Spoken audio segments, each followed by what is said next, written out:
I matched with a guy on a dating app, and so I sent him a message. Hi, how are you? What do you like to do?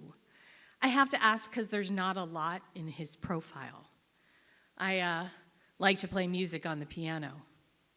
There's no follow-up question for me. Great, I love music. What do you like to play? This would be so much easier on the phone. Yeah, it would, except that I hate the phone. And by now, if this were normal times, I would unmatch, but these are not normal times. It's been a really dry spell for me on the dating apps. I've been on exactly 2 dates in the last year. And on one of those, the gentleman tried to tell me that scientists have discovered a 5-foot-long human footprint. The bar is low and my resistance is down. So I say, okay, I'm free for a call Tuesday night between 7 and 9, and I give him the untraceable Google number I use when I'm not ready to give out the real one. Tuesday night comes, 7 o'clock, 7:30, 8 o'clock. He's not gonna call. And you know what? Totally fine. I wasn't really invested anyway. But at 8:30, the phone rings. Now, the way Google numbers work is that the person calling in, they leave their first name. So when I pick up, I hear, "You have a call from Michael." It's like getting a collect call or a call from prison. I work up a little enthusiasm. "Hi, Michael, it's Angela. How are you?" "There she is. There's Angela. Take a picture." What? I look at my phone to make sure that I haven't done something stupid, like turn on my camera. I haven't. I'm not sure what's going on here, but before I can say anything, he continues. But now his voice is deeper and there's something wolfish about it. "You are one sexy woman." Now I am a realist.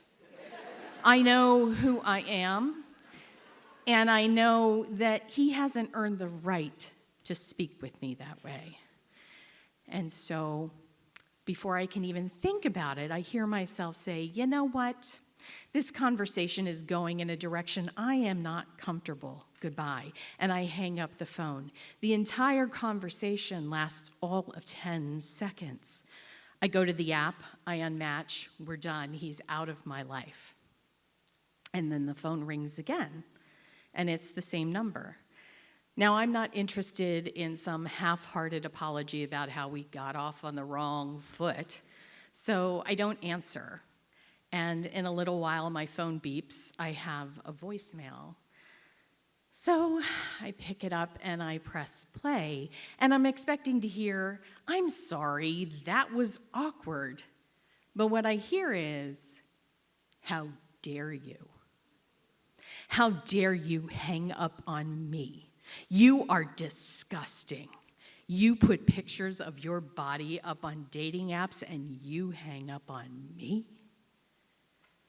I can practically feel spittle coming through the phone.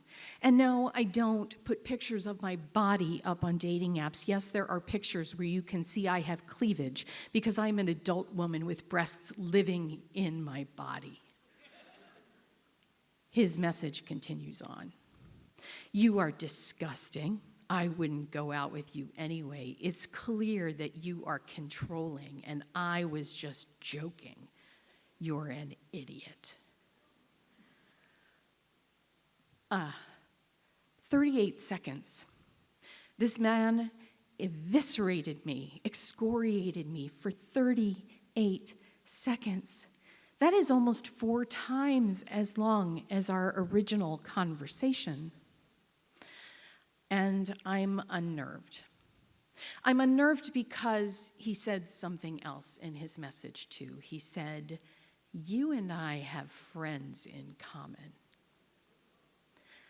I don't think we do, but I can't be sure I mean, I don't know. I think he's saying this to intimidate me, to make me feel like he knows more about me than I think he does. But I don't know.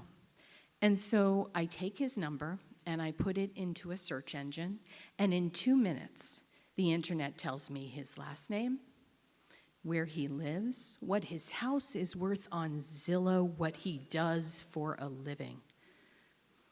I still don't think that we have friends in common, but now I know if he were inclined, and if he got in his car, he'd be turning into my driveway in 40 minutes.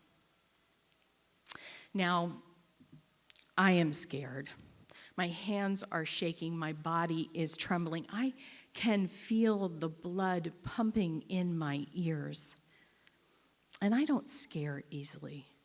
I've been at this for 7 years. For 7 years, I have been going out on dates with strange men, and never once have I been scared. I have climbed into the cab of a man's pickup truck and let him drive me into the woods to go on a hike.